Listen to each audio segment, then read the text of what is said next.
الحمد لله رب العالمين والصلاة والسلام على أشرف المرسلين وعلى آله وصحبه وسلم. علموا أولادكم محبة رسول الله صلى الله عليه وسلم. നിങ്ങളുടെ മക്കൾക്ക് റസൂൽ കരീം സല്ലല്ലാഹു അലൈഹി വസല്ലം തങ്ങളോടുള്ള മഹബത്തിനെ നിങ്ങൾ പഠിപ്പിച്ചു കൊടുക്കുക.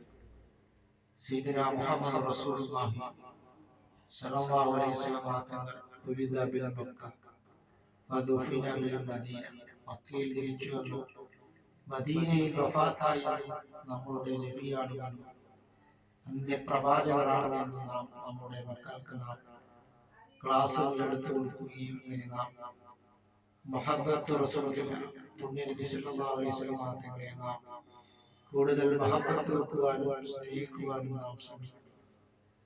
അതുകൊണ്ട്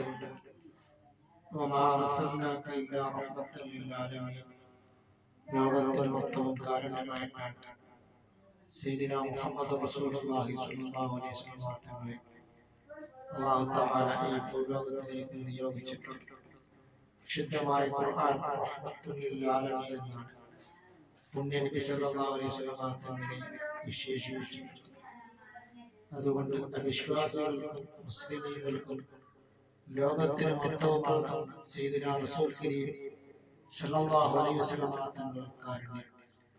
അതിനാൽ ഇർഹമു മൻ ഫിൽ അർദി യർഹമുകും മൻ ഫിസ് സമാ, ഭൂമിയിലുള്ളവരോട് നിങ്ങൾ കാരുണ്യം ചെയ്താൽ ആകാശത്തിന്റെ അധിപനായ അല്ലാഹു റബ്ബുൽ ഇസ്സത്ത് നിങ്ങളോട് കാരുണ്യം ചെയ്യുന്നതാണ്.